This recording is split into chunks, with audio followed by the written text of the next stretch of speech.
जय हिंद दोस्तों, मैं राजीव कुमार आपका अपने YouTube channel Rajeev study centre में स्वागत करता हूं। दोस्तों,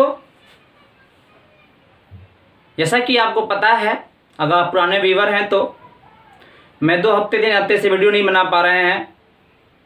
जो हम लोग पढ़ रहे थे वो ग्रुप डी और एनटीपीसी के प्रीवियस ईयर के क्वेश्चनों का सीरीज पढ़ रहे थे, जो बहुत ही इम्पोर्टेंट था। मैं 2 वीडियो बनाया था और बाकी फिर नहीं बना पाया, कुछ पर्सनल कारण की वजह से हम बना नहीं पाए थे।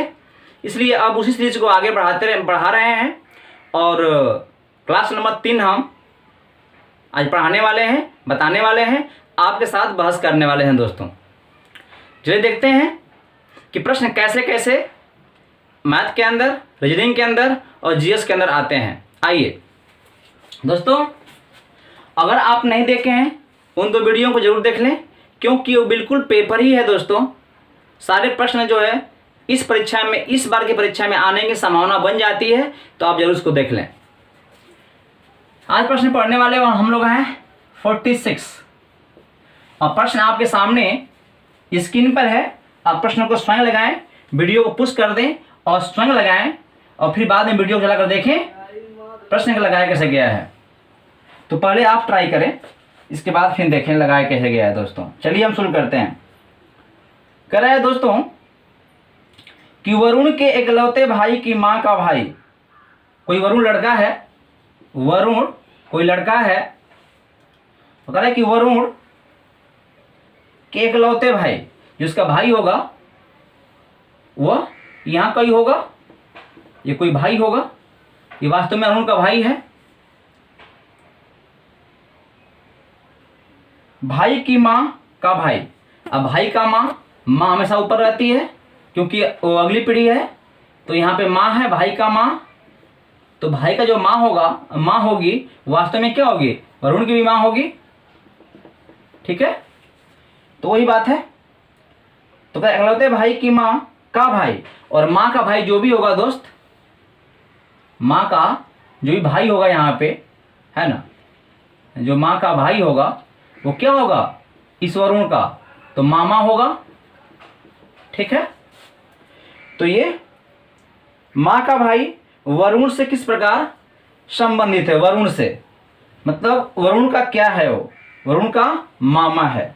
वरुण क्या है दोस्तों, तो मामा है। कह रहा है ये कि वरुण से किस प्रकार के संबंधित है, तो ये आप कहोगे आंसर मामा। मामा मतलब बी, आपका आंसर कौन सा होगा, बी होगा दोस्तों। चलिए दोस्तों, देते हैं आगे प्रश्न को। अगला प्रश्न नंबर 47 आपके सामने स्क्रीन पे है। आप उसे देखें, लगाएं और फिर आगे वीडियो चलाएं। और स्वयं लगाया करें दोस्तों, जिससे मालूम चलेगा कि आप लगा पा रहे हैं या नहीं लगा पा रहे हैं। बहुत लगा भी लेंगे आप लोगों में से। चलिए प्रश्न देते हैं 47। ये कह रहा है कि 14 है ऋण 5 है भाग है, और ये 60 प्लस 10 मल्टीप्लाई 50। अब इसमें कुछ संशोधन करना है कि यदि गुणा का अर्थ ऋण है, जहां गुणा है वहां क्या हो जाए, ऋण हो जाए। मतलब यहाँ ऋण हो जाए, यहाँ क्या हो जाए दोस्तों, तो यहाँ ऋण हो जाए। ठीक है, और धन का अर्थ भाग है, जहां धन है वहां क्या हो जाए, तो यहाँ भाग कर दिया जाए यदि।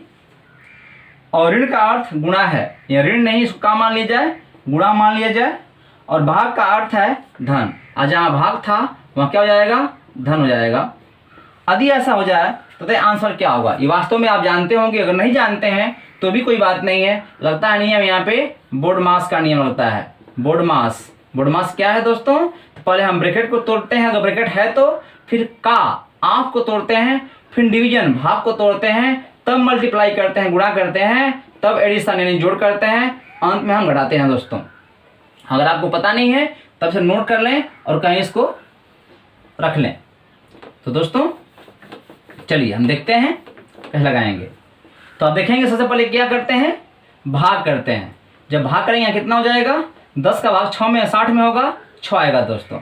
ठीक है, फिर गुणा करते हैं, 14 5 70, 70 यहाँ पे हो गया, हल किया तो 70 हो गया, ये प्लस हो गया, इसका मान 6 हो चुका है, और ये बच गया ऋण 50 दोस्तों। क्या करते हैं इसके बाद, अब इसके बाद हम लोग प्लस करते हैं, तो 70 6 76 हो जाएगा। प्लस हमने कर दिया, ऋण हो गया 50 दोस्तों। कितना बचेगा घटाएंगे आप तो एट लास्ट घटाना पड़ेगा, जो कि 26 आएगा। कौन सही आंसर आपका इसमें से होना चाहिए? तो डी ऑप्शन आपके पास सही है। चलिए दोस्तों, यही है प्रश्न का लेवल। अभी चूंकि आसान कहीं है, कहीं कठिन मिलेगा आपको, तो आप ट्राई करें। आप बढ़े प्रश्नों में। देखिए दोस्तों, हम बढ़ाते हैं अगला प्रश्न को। प्रश्न नंबर देखते हैं 49। ये कर रहा है दोस्तों, आपके सामने स्क्रीन पर है, आप ध्यान से देखें उसको। एक समभुज त्रिभुज का क्षेत्रफल दिया है। समभुज का जो क्षेत्रफल है वह गिवेन है, दिया हुआ है, और उसकी वैल्यू जो दिया है 45 कड़ी में 3 सेंटीमीटर स्क्वायर है दोस्तों। तो बताना है उस त्रिभुज की ऊंचाई क्या होगी, ऊंचाई यानी h क्या होगा। ठीक है दोस्तों, तो ध्यान दीजिए, आपको पूरा पता होगा कि अगर समबाहु त्रिभुज है दोस्तों, और भुजा कितनी इसकी है, यदि a है, ये भी a है और ये भी a है, तो क्या होता है क्षेत्रफल? तो a बराबर होता है, आप सबको मालूम होगा इसके बारे में, और मैक्सिमम पता होगा कि a बराबर जो होता है करनी में 3/4 भुजा स्क्वायर होता है। लेकिन दोस्तों क्षेत्रफल दे दिया a का मान, अगर ये हम लगाते हैं, ये हम लगाते हैं तो हम क्या प्राप्त कर पाएंगे? a का मान प्राप्त कर पाएंगे, मतलब भुजा का मान प्राप्त कर पाएंगे। पूछा इसमें क्या है? पूछा इसमें h का मान। तो आप देखिए, हमको 2 स्टेप करना पड़ेगा, यदि बेसिक से करेंगे तो। ट्रिक से तो तुरंत हो जाएगा, मैं ट्रिक से भी दिखाऊंगा अभी तो आपको। अभी हम कर रहे हैं बेसिक से इसको, तो ध्यान दीजिएगा कैसे करेंगे आप। तो पहले हम निकालेंगे a का मान। क्या होगा a का मतलब? इस छोटे में a का मान, भुजा का मान कितना होना चाहिए? तो आप रखेंगे इस कैपिटल A का मान, एरिया का मान जो कि है 45 कड़ी में 3 बराबर कड़ी में 3/4 भुजा स्क्वायर दोस्तों। ये कट जाएगा इससे और हो जाएगा, यहाँ हो जाएगा आपका 45 गुणे क्या हो जाएगा 4, और ये हो जाएगा a स्क्वायर। जब हम लेंगे वर्गमूल तो क्या हो जाएगा, यहाँ से आएगा वर्गमूल के हिसाब से 9×5 45 नहीं आएगा, यहाँ से 3 मिलेगा हमको, और यहाँ मिलेगा 2 2 3 6 आएगा आपका, 6 कड़ी में 3 आएगा। निकालते कैसे वर्गमूल है आप समझ सकते हैं। यहाँ गुणाखंड करेंगे, क्या आएगा आपका 9 × 5 हो जाएगा, यहाँ 4 तो ये वही है, 4 का वर्गमूल जो 2 हो जाएगा, 9 का वर्गमूल 3, आज जो 5 वो कड़ी में रह जाएगी, कड़ी में क्या हो जाएगी 5 रह जाएगी दोस्तों, तो यहाँ 5 रहेगा। ठीक है, किसका मान हो गया? a का मान हो गया। जब a का मान हो गया फिर क्या करेंगे, इस पर लंब डालेंगे। ठीक है, कितना ये भुजा होगी, लंब डालने पर आधा कट जाएगी, तो जो ये भुजा है ना a, वास्तव में क्या होगी 3 कड़ी में 5 होगी, हाफ हो जाएगी। ये कितना है, तो ये है 6 कड़ी में 5। अब हमको ये लंब 90 का होता है पता है। अब हमको त्रिभुज में करना पड़ेगा, ये कर्ण हो गया, ये आधार हो गया, ये लंब हो गया, ऐसा करके पाइथागोरस नियम निकालना पड़ेगा, वो लंबा हो जाएगा दोस्तों। वैसे हम कर रहे हैं, देखिए आपको कितना होगा आपका, तो कर्ण का वर्ग यानी 36 गुणे 5 हो जाएगा बराबर आधार का वर्ग, तो 9×5 45 हो जाएगा, ये वाला अधन ऊंचाई का स्क्वायर। ठीक है दोस्तों, कितना आएगा 5 × 6 = 30, अब 5 × 3 = 15, 3 × 8 = 100 हो जाएगा, अब माइनस 45 हो जाएगा बराबर a स्क्वायर हो जाएगा। करिए अंतर, तो आएगा 100 आएगा 35। ठीक है, बराबर हो जाएगा आपका h स्क्वायर। लीजिए वर्गमूल, तो ये वास्तव में क्या है, ये आपका है 15 × 9 = 135। तो वास्तव में क्या होगा आपका, तो वास्तव में आएगा आपका 9 3 कड़ी में 15 बराबर h जाएगा। ये आपका आंसर आ गया। ठीक है, h की मान इतना लंबा करने पर दोस्तों। ठीक है, चलिए देखिए इसको ट्रिक से लगाएंगे हम। ट्रिक से तो कौन सा ऑप्शन दे रहा है इसमें का, तो ये हो रहा है ऑप्शन नंबर सी सही है। ठीक है, ऑप्शन नंबर सी सही है दोस्तों। देखिए कितना लंबा हो गया, हम लंबा नहीं चढ़ना चाहते, जिसको हम स्मॉल कम से कम टाइम में हल करना चाहते हैं, तभी तो ट्रिक पढ़ रहे हैं। तो देखिए हम ट्रिक से कैसे करेंगे इसको। इसके लिए आपको कुछ याद रखना पड़ेगा। और क्या होता है दोस्तों, ध्यान दीजिएगा। जो एरिया होती है उसका मान तो ये सबको पता है, कर्ण 3/4 होता है, भुजा स्क्वायर होता है, 1 का स्क्वायर होगा। लेकिन दोस्तों सूत्र एक और होता है, वो होता है ऊंचाई का स्क्वायर बटा में कर्ण में 3 होता है। ये कैसे होता है आप निकाल सकते हैं। ए हो गया, ए कितना हो जाएगा, a/2 हो जाएगा। तो इसको a square plus a square बटा में 2 a/2 का होल स्क्वायर बराबर h स्क्वायर हल करेंगे, इसका मान आ जाएगा। आप देख लीजिए करके उसको घर पे रफ पर कहीं। मैं सीधे कर दे रहा हूँ हल इसको। इसका मान दे दिया कितना 45 कर्ण में 3 दिया था इसका मान। और ऊंचाई के फॉर्म में इतना इसकी वैल्यू होती है h स्क्वायर बटा में क्या कर्ण में 3 दोस्तों। जब यहाँ पे आएगा हो जाएगा 3, ये हो गया 45 गुणे कितना हो जाएगा 3 बराबर h स्क्वायर। कितना वर्गमूल लेंगे आप, तो ये 9 छिपा है यहाँ पे, और 9 × 5 = 45, 9 गुणे 5 है, तो वर्गमूल 9 के 3 हो जाएगा। अब 5 3 का वर्गमूल हो नहीं पाएगा, गुणा कर दीजिए, इसको कर्ण में कर दीजिए। तो 3 कर्ण में क्या हो जाएगा आपका 15 हो जाएगा दोस्तों। ये आपका क्या हो गया, आंसर हो गया। समझ में आया, अच्छी बात है। समझ नहीं आया इसको तोड़ लीजिए। ये क्या होगा 9 गुणे 5 होगा, तो 9 का वर्गमूल 3 हो जाएगा। अब 5 का ना होगा ना 3 का होगा, तो कर्ण के अंदर हो जाएंगे 3 × 5 = 15। ठीक है, चलिए देखिए नेक्स्ट सवाल क्या है, आपके स्क्रीन पर है, अब स्वयं लगाएं। प्रश्न नंबर नेक्स्ट जो है आपके स्क्रीन पर लगाएं स्वयं। क्या होता है देखिए, और ये है प्रश्न नंबर 50। और देखिए दोस्तों ये केमिस्ट्री से है, ये केमिस्ट्री से है। और केमिस्ट्री से क्या कह रहा है आपको, किसके द्वारा किए गए तत्वों के वर्गीकरण के अनुसार मूल तत्वों को उसके परमाणु संख्या के अनुसार बढ़ते क्रम में क्रमबद्ध किया गया है। देखिए दोस्तों, जब तत्वों को व्यवस्थित किया जा रहा था, उसको एक क्रम रखा जा रहा था, तो बहुत लोग क्रम रखने का प्रयास किए हैं, बहुत लोग असफल भी हुए हैं, कुछ सफल हुए हैं दोस्तों।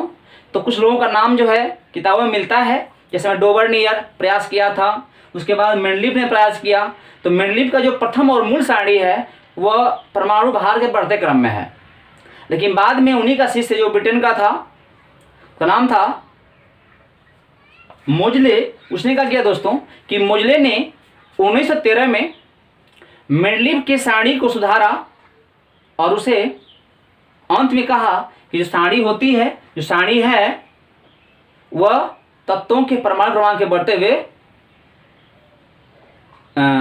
क्रम में है। परमाणुओं के जो उनका गुण है वह परमाणुओं के बढ़ते क्रम में है, ऐसा उसने कहा था दोस्तों। ठीक है, चलिए कौन सा इसके हिसाब से होगा आपका, तो इसके हिसाब से होना चाहिए आपका मोजले, डी ऑप्शन सही इसका है। चलिए देखिए प्रश्न नंबर नेक्स्ट 51 जो कि बायोलॉजी से है। और ये प्रश्न कह रहा है कि मस्तिष्क भी शरीर का, दे दिया बीच में गैप, भरना उसके अंदर है, समन्वयन केंद्र है। ऑप्शन है वैकल्पिक, मुख्य, द्वितीयक, अनुपयोगी। तो मस्तिष्क होता है दोस्त, वो शरीर का क्या होता है, कौन सा अवयव है, कौन सा केंद्र है, तो मुख्य केंद्र है दोस्तों। यहाँ क्या भरा जाएगा, मुख्य। क्या होता है ये, मुख्य। ऑप्शन नंबर 20 सही है। और देखिए दोस्तों ये केमिस्ट्री से है, 52वां, ये केमिस्ट्री से है। और कह रहा है कि ABCD तत्व हैं। यदि A क्रमांक जो है 11 है, और B क्रमांक जो है 17 है, और C क्रमांक जो है 12 है, और D का क्रमांक जो है 13 है, D क्रमांक 13 है। ABCD तो ये हो गया 11 12 13। तत्वों का कौन सा युग्म समान समूह से संबंधित है।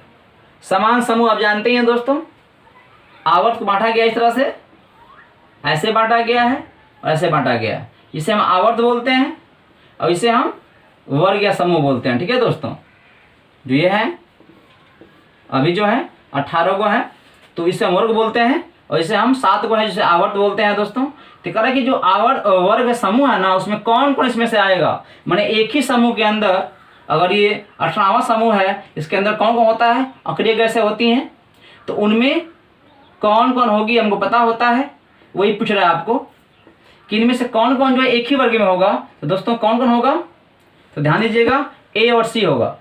ए और सी देखिए आप चार्ट में जा करके तो आप पाएंगे कि जिस वर्ग में 11 क्रमांक वाला तत्व होगा उसी में क्या होगा, 13 वाला भी होगा। 11 मतलब सोडियम, ठीक है दोस्तों, और 13 मतलब मैग्नीशियम। देखिए दोनों एक ही मिलेगा आपको। चलिए ऑप्शन कौन सही होगा इसका, तो ऑप्शन में सही इसका होगा डी वाला। इसका ऑप्शन कौन सही है, डी सही है दोस्तों। देखिए नेक्स्ट प्रश्न को आगे,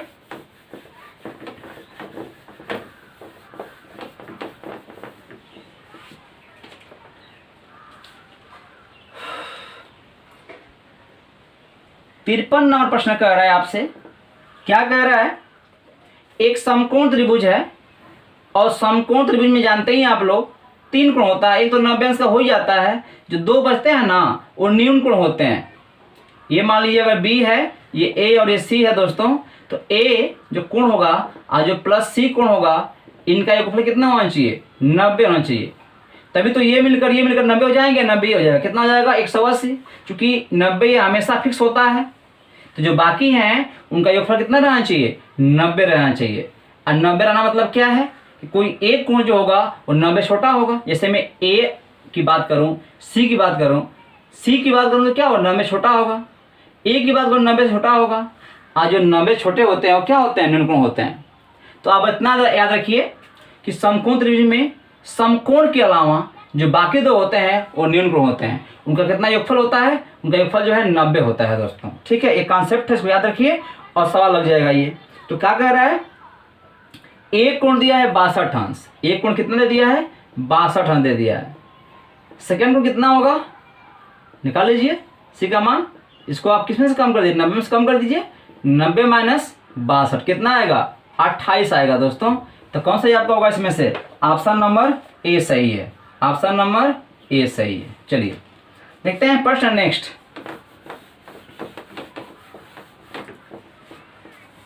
प्रश्न नेक्स्ट क्या कर रहा है, देखिए रीजनिंग से है और ये प्रश्न 54 है, रीजनिंग से है। कह रहा है कुछ फिगर दिया हुआ है, कह रहा है कि जो फिगर दिए हुए हैं उस विकल्प प्रकृति का चयन करें जो प्रश्न प्रकृति आकृतियों की श्रृंखला को पूरा करेगा। मतलब देख रहे हैं कि आप 3 को बनाया हुआ है, प्रश्नवाचक से पहले 3 को बना हुआ फिगर है, वो किसी क्रम में आगे बढ़ रहा है। जो पहला फिगर है आप देख सकते हैं उसको, वह ऐसा कुछ दिया हुआ है, ऐसा कुछ दिया हुआ है, फिर ऐसा कुछ दिया हुआ है, और फिर यहाँ पे ऐसा कुछ दिया हुआ है, और यहाँ पे ऐसा कुछ दिया है ना ऐसा। इसके बाद फिर सेकंड फिगर देख रहे हैं आप, तो वही कह रहा है कि अगली बार दे दिया ऐसा, ऐसा कर दिया है, ऐसा कर दिया है ना, देखिए ऐसा कर दिया है, और फिर ऐसा कर दिया। इसी को मतलब उलट दिया, इसको उलट दिया, इसको उलट दिया, ऐसा बन गया। तो इसी क्रम में आगे हम बढ़ते जाएं तो चौथे क्रम में क्या मिलेगा वही पूछ रहा है आपसे, ठीक है ना। तो इसका आंसर है, आप सही से दिमाग बैठाइए और देखिए मैच करिए तो क्या पाएंगे, ऑप्शन नंबर बी सही है। बी का मतलब ये हुआ कि ऑप्शन नंबर सी, जो उत्तल आकृति उसमें कौन सा वाला, सी वाला, वो आपका सही है दोस्तों। तो जो फिगर नंबर है देख रहे हैं आप, उत्तर में दिया फिगर ये वाला, तो ये फिगर ए है, बी है, ये सी है, ठीक है ना। तो ये आपका सही है, ठीक है। लेकिन सी कहाँ दिखाया है, इस सी का जो दिखाया है आंसर वो बी में दिखाया है। बी का मान क्या है, ऑप्शन नंबर बी का मान कितना दिया है, सी दिया है, तो इसलिए हम बी को मारे हैं। यहाँ पे गलती करते हैं दोस्तों, यहाँ तो दिया है सी, ऑप्शन में क्या मार देंगे, तो सी ही मार देंगे। नहीं, ऑप्शन में सी नहीं दिया है, फिगर में सी दिया है, और इसका उत्तर ऑप्शन में क्या दिया है, तो बी दिया है। बी, क्योंकि बी जो है वो सी के लिए सेव कर रहा है, सी को बता रहा है बी। तो ये बात ध्यान दीजिएगा, फिगर नंबर सी सही है, लेकिन ऑप्शन नंबर कौन सही है, तो ऑप्शन नंबर बी सही है, क्योंकि बी जो है, सी जो है बी वाला ऑप्शन में दिया हुआ है, इसलिए।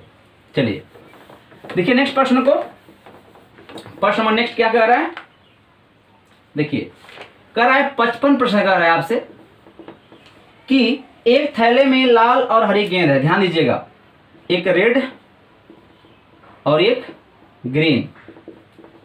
ये जो है दोस्तों, यहां मैं चूंकि हल कर रहा हूं, मैं फास्ट कर रहा हूं, समझा कम रहा हूं चीजों को। अगर आपको इसके बारे में विधिवत जानना है तो मैं इसके समानांतर मैथ पढ़ाता हूं, वो केवल हमारे प्लेलिस्ट में मिल जाएगा आपको मैथ के नाम से। वास्तव में ट्रिकी मैथ है।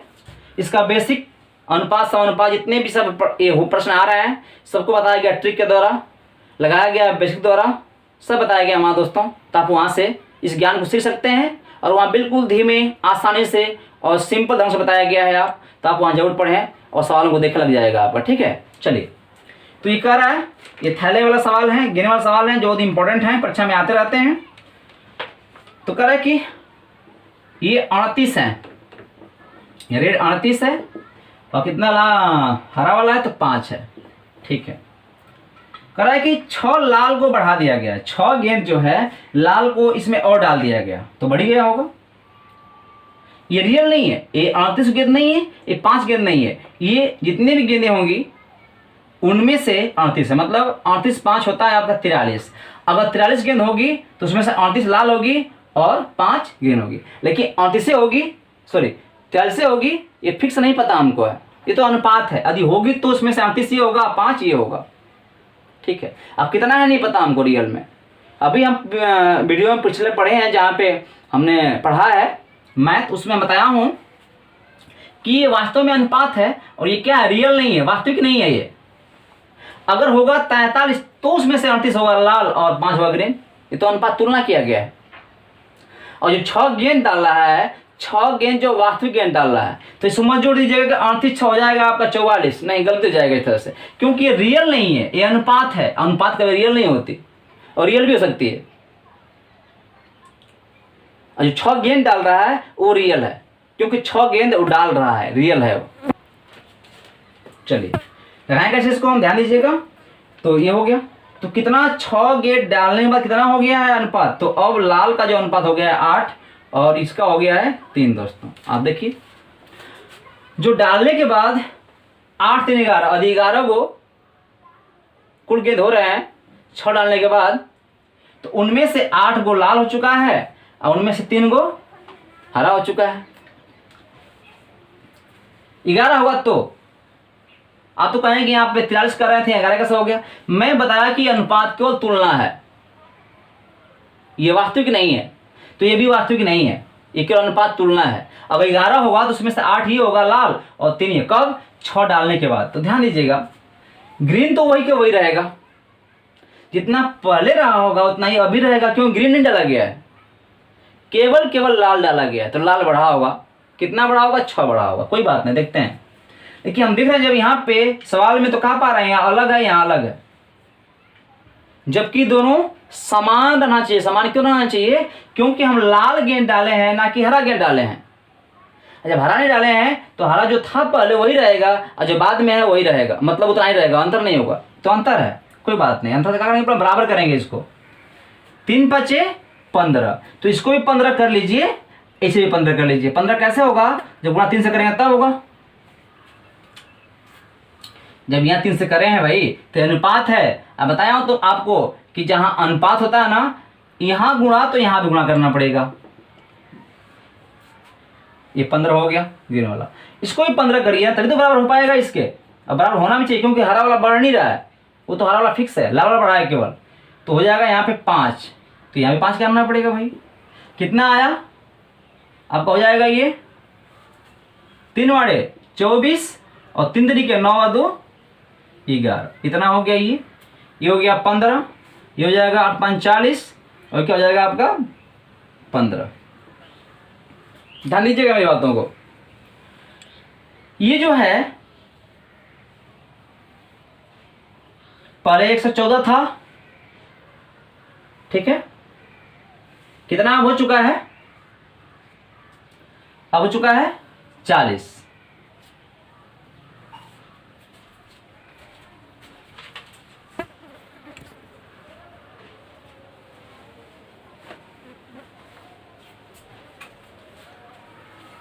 तो कितना का अंतर हो गया यहाँ पे, तो यहाँ पे अंतर हो गया, ये हो गया 74 का अंतर हो गया, यहाँ 74 का अंतर हो गया। यहाँ कोई अंतर नहीं हुआ, देखिए यहाँ पे जो है वही यहाँ पर है। और सही बात भी है ना, लाल वाला बढ़ाया गया है 6 गो। ये 74 नहीं मतलब 14 का अंतर नहीं आना चाहिए, कितना का अंतर, 6 का अंतर आना चाहिए।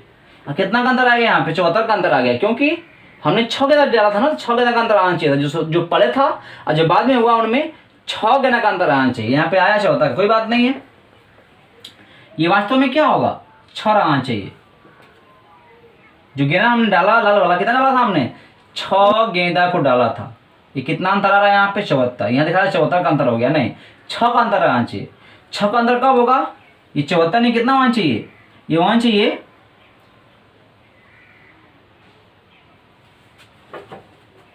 6/74 गुणे रहना चाहिए। मतलब इस 74 में इससे हम गुणा करेंगे तो हमको 6 मिल जाएगा। ठीक है दोस्तों, चलिए इसका मतलब ये हुआ कि हमको 6 दिलाना है, 74 नहीं लाना है, अगर 6 लाना है यहाँ पे, तो 6 लाने के लिए क्या करना पड़ेगा हमको, इसमें इससे गुणा करना पड़ेगा। आपको कठिन लगता होगा देखकर इसको, लेकिन कुछ है नहीं इसमें। जनरली क्या है, तो जनरली ये है कि ध्यान दीजिए, ये कह रहा है कि ये 74 है, ठीक है, ये कितना है 6 है, और जब ये 1 होगा कितना होगा, ये 6 में 74 हो जाएगा। यही तो है, मतलब ऐसा करना आपको है। चलिए, तो इसी प्रकार जैसे हमने यहाँ पे रेशियो को ऐसा देखा, वही काम यहाँ पर भी होगा। ठीक है, ये 15 तब नहीं है, कितना है 15 नहीं, कितना है भाई, तो ये जो है 6/74 गुना है। ये भी 15 नहीं सही है, 74 नहीं है, इतना गुना है, यानी 6 है, इसका इतना गुना कितना होगा 6 होगा। तो वैसे जितने रेशियो प्रयोग कर रहा हूँ सब कितना होंगे, 15 यहाँ पे नहीं होगा, ये भी कितना होगा, तो 15 गुणे कितना 6/74 होगा दोस्तों।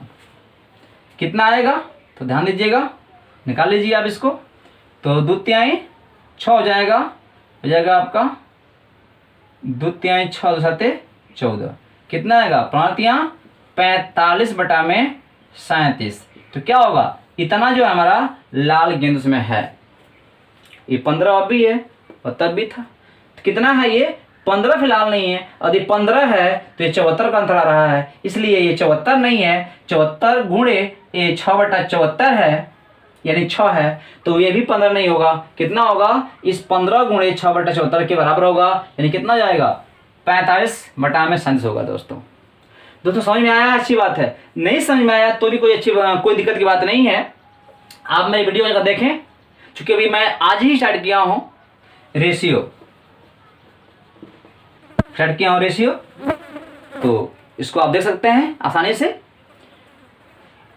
कैसे होता है क्यों होता है आप समझ सकते हैं। तो आप देखेंगे, क्योंकि अभी हम बेसिक शुरू किया हूं, 1-2 दिन के बाद ये सब भी पढ़ेंगे हम उस बेसिक से, तो जरूर वहाँ पे आप सब्सक्रिप्शन में रहिए, आपको फायदा होगा दोस्तों।